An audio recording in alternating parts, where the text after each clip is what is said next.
Shalom. आज के अध्ययन में ये चैनल आपका स्वागत करता है। आज का अध्ययन है प्रभु यीशु मसीह दुख भोग की दिव्य आशीषें। सबसे पहले सीखेंगे क्रूसीकरण क्या है। क्रूस पर चढ़ाया जाना का शाब्दिक अर्थ है क्रूस पर मरना। प्रभु यीशु मसीह और क्रूस पर उनका कार्य मसीही विश्वास की नींव है। क्रूस एकमात्र मानव जाति के लिए परमेश्वर के उद्धार का अनिवार्य चिन्ह है। क्रूस मसीह संदेश का केंद्र बिंदु है। इसके लिए हम पढ़ेंगे पहला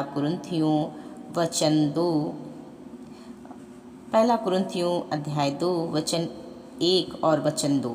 यहाँ पे लिखा है, और हे भाइयों, जब मैं परमेश्वर का भेद सुनाता हुआ तुम्हारे पास आया तो वचन या ज्ञान की उत्तमता के साथ नहीं आया, क्योंकि मैंने यह ठान लिया था कि तुम्हारे बीच यीशु मसीह वरन क्रूस पर चढ़ाए हुए मसीह को छोड़ और किसी बात को ना जानूं।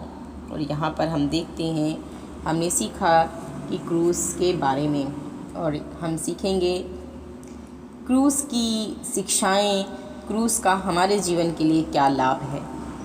आइए हम पहली बात सीखेंगे। सबसे पहला, क्रूस के द्वारा हमारे जीवन में बेनिफिट है, यह पाप और उसके नतीजे से निपटता है। इसके लिए हम पढ़ेंगे रोमियो अध्याय 6 वचन 23। यहाँ पे ऐसा लिखा है, क्योंकि पाप की मजदूरी तो मृत्यु है, परंतु परमेश्वर का वरदान हमारे प्रभु यीशु मसीह में अनंत जीवन है। रोमियो 6:11 पद यहाँ पे लिखा है, ऐसे ही तुम भी अपने आप को पाप के लिए तो मरा, परंतु परमेश्वर के लिए मसीह यीशु में जीवित समझो।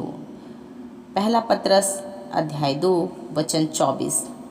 वह आप ही हमारे अपराधों को अपनी देह पर लिए हुए क्रूस पर चढ़ गया, जिससे हम पापों के लिए मर कर के धार्मिकता के लिए जीवन बिताएं। उसी के मार खाने से तुम चंगे हुए। और यहाँ पर हमने पहला चीज़ जाना कि पाप और उसके नतीजे से निपटता है क्रूस। दूसरी चीज़ हम सीखेंगे, यह हमें परमेश्वर के क्रोध से बचाता है। इसके लिए हम पढ़ेंगे रोमियो अध्याय 5 वचन 9। लिखा है, सो जबकि हम अब उसके लोहू के कारण धर्मी ठहरे, तो उसके द्वारा क्रोध से क्यों ना बचेंगे। तीसरी बात हम सीखेंगे, परमेश्वर छुड़ाता और हमें क्षमा करता है क्रूस के द्वारा। और इसके लिए हम पढ़ेंगे कुलुसियों अध्याय 1 वचन 14। यहाँ पे लिखा है, जिसने हमें छुटकारा अर्थात पापों की क्षमा प्राप्त होती है।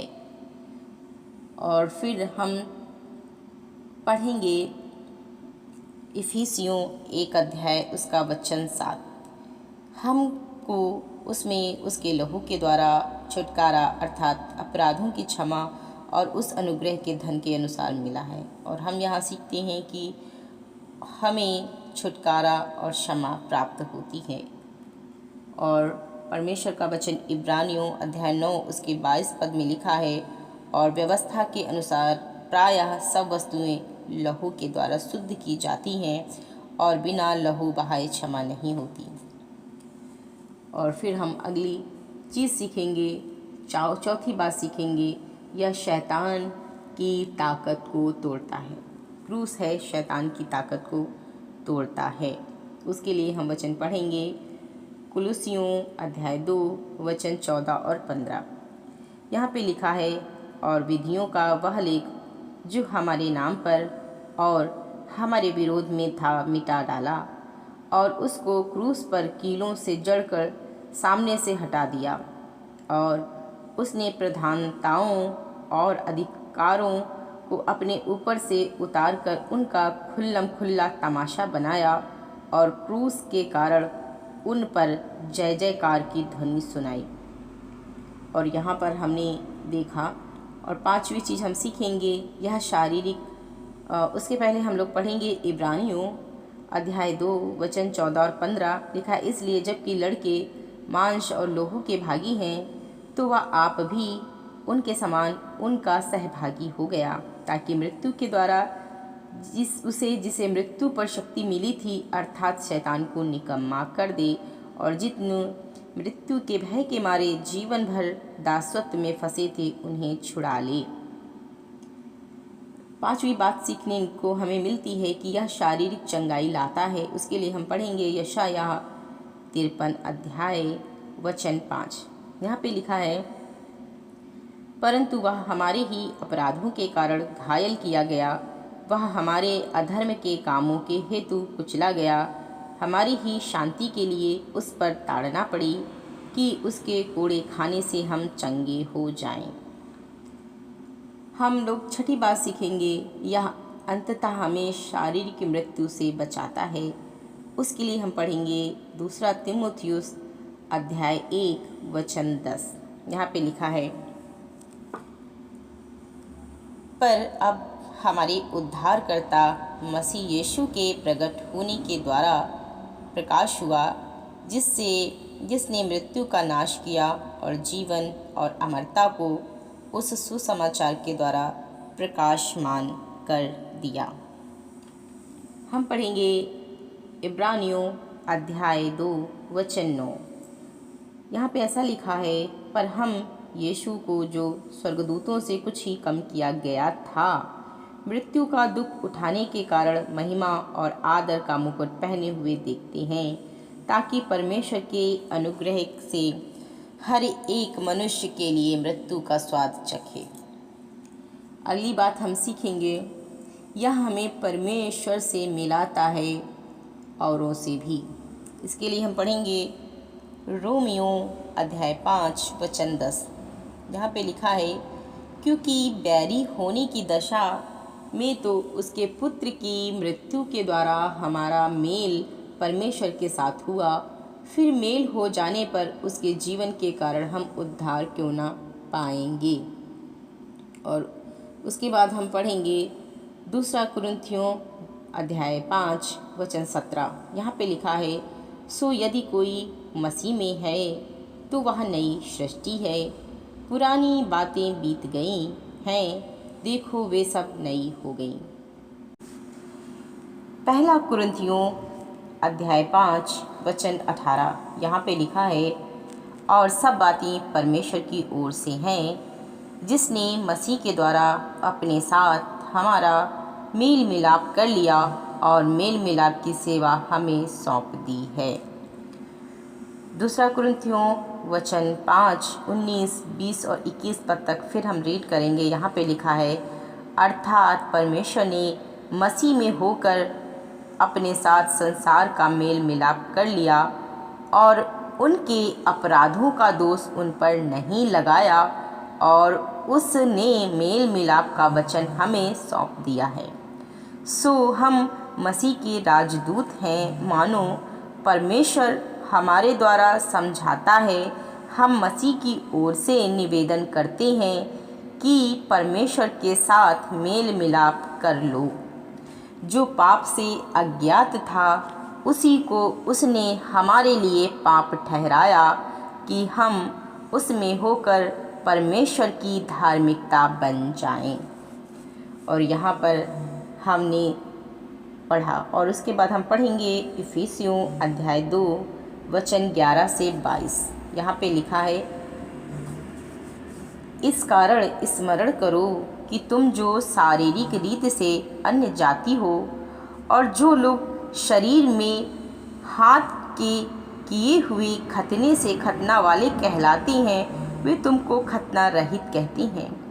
तुम लोग उस समय मसीह से अलग और इस्राएल की प्रजा के पद से अलग किए हुए और प्रतिज्ञा की वाचाओं के भागी ना थे और आशाहीन और जगत में ईश्वर रहित थे। पर अब तो मसीह यीशु में तुम जो पहले दूर थे, मसीह के लोहू के द्वारा निकट हो गए हो, क्योंकि वही हमारा मेल है, जिसने दोनों को एक कर लिया और अलग करने वाली दीवार को जो बीच में थी ढा दी, और अपने शरीर में बैर अर्थात वह व्यवस्था जिसकी आज्ञाएं विधियों की रीति पर थी मिटा दिया, कि दोनों से अपने में एक नया मनुष्य उत्पन्न करके मेल करा दे और क्रूस पर बैर का नाश करके इसके द्वारा दोनों का एक देह बनाकर परमेश्वर से मिलाए। और उसने आकर तुम्हें जो दूर थे और उन्हें जो निकट थे दोनों को मेल मिलाप का सुसमाचार सुनाया, क्योंकि उसी के द्वारा हम दोनों की एक आत्मा में पिता के पास पहुँच होती है। इसलिए तुम अब विदेशी और मुसाफिर नहीं रहे, परंतु पवित्र लोगों के संगी, स्वदेशी और परमेश्वर के घराने के हो, और प्रेरितों और भविष्यवक्ताओं की नींव पर, जिसके कोने का पत्थर मसीह यीशु आप ही है, बनाए गए हो, जिसमें सारी रचना एक साथ मिलकर प्रभु में एक पवित्र मंदिर बनती जाती है, जिसमें तुम भी आत्मा के द्वारा परमेश्वर का निवास स्थान होने के लिए एक साथ बनाए जाती हो। और हम पढ़ेंगे इब्रानियों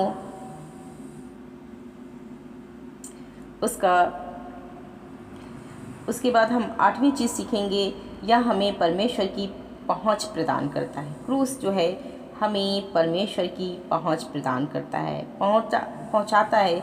उसके लिए इब्रानियों अध्याय 10 वचन हम 9 से लेके 20 वचन पढ़ेंगे। यहाँ पे लिखा है, फिर यह भी कहता है कि देख मैं आ गया हूँ ताकि तेरी इच्छा पूरी करूँ। निदान वह पहले को उठा देता है ताकि दूसरे को नियुक्त करे। उसी इच्छा से हम यीशु मसीह की देह में एक ही बार बलिदान चढ़ाए जाने के द्वारा पवित्र किए गए हैं।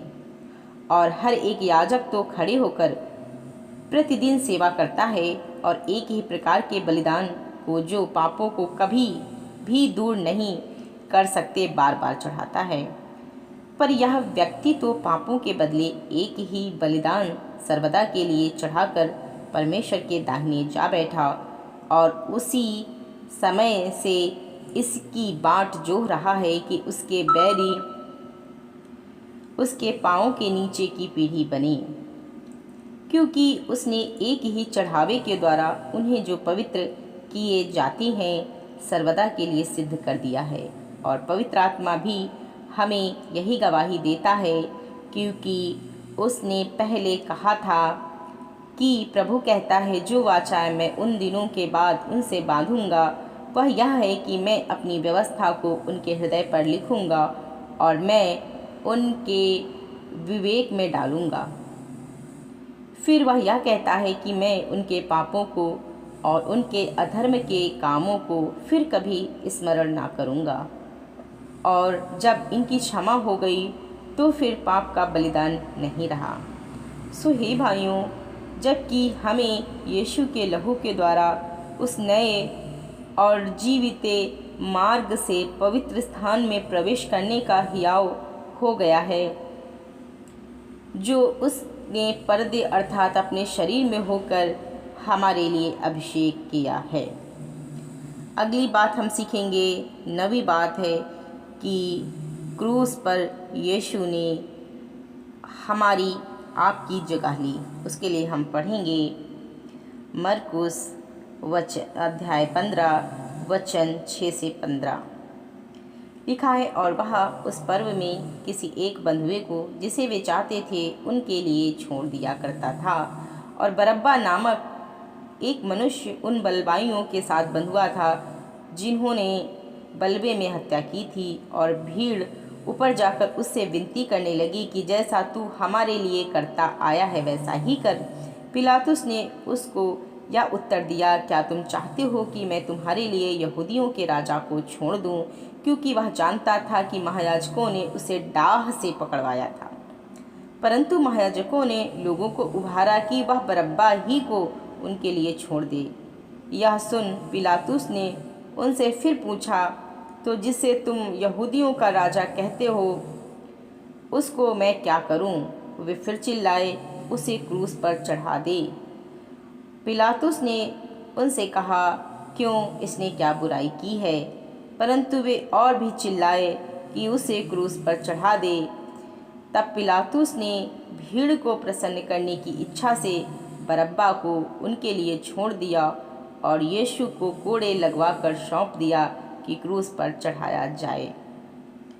और यहाँ पर हम फिर पढ़ेंगे रोमियो अध्याय 5 वचन 8। यहाँ पे लिखा है, परंतु परमेश्वर हम पर अपने प्रेम की भलाई इस रीति से प्रकट करता है कि जब हम पापी ही थे तभी मसीह हमारे लिए मरा। हम 10वीं बात सीखने की कोशिश करेंगे कि क्रूस पर यीशु आपका श्राप ले रहा था। उसके लिए हम पढ़ेंगे उत्पत्ति अध्याय 3 वचन 17 और 18। यहाँ पे लिखा है, आदम ने उससे कहा, तूने जो अपनी और आदम से उसने कहा, तूने जो अपनी पत्नी की बात सुनी और जिस वृक्ष का फल के विषय में मैंने तुझे आज्ञा दी थी कि तू उसे ना खाना, उसको तूने खाया है, इसलिए भूमि तेरे कारण श्रापित है। तू उसकी उपज जीवन भर दुख के साथ खाया करेगा और वह तेरे लिए कांटे और ऊंट कटारे उगाएंगी और तू खेत की उपज खाएगा। और यहाँ पर हम पढ़ते हैं कि प्रभु यीशु मसीह जो श्राप हमें उठाना चाहिए था वो प्रभु यीशु मसीह उठा रहे थे। एक वचन हम लोग और पढ़ेंगे, गलातियों की पत्री, गलातियों उसका 3 अध्याय, गलातियों उसका 3 अध्याय उसका 13 पद हम रीड करेंगे। यहाँ पर ऐसा लिखा है, मसीह ने जो हमारे लिए श्रापित बना हमें मोल लेकर व्यवस्था के श्राप से छुड़ाया, क्योंकि लिखा है, जो कोई काठ पर लटकाया जाता है वह श्रापित है। और आज हमने 10 बातों को सीखा कि प्रभु यीशु मसीह ने जो हमारे लिए दुख उठाया उसका हमें कैसे उद्धार मिला, हमें कैसे क्रूस के द्वारा हमें छुटकारा मिला, कैसे प्रभु हमें बचाता है, उनका हमारे जीवन में क्या लाभ है। आज हमने बड़े 10 चीज़ों को, बड़ी 10 बिंदुओं को जानने की कोशिश की। परमेश्वर आपको इस वचन के माध्यम के द्वारा बहुत ही आशीष दे। सो जय मसीह की।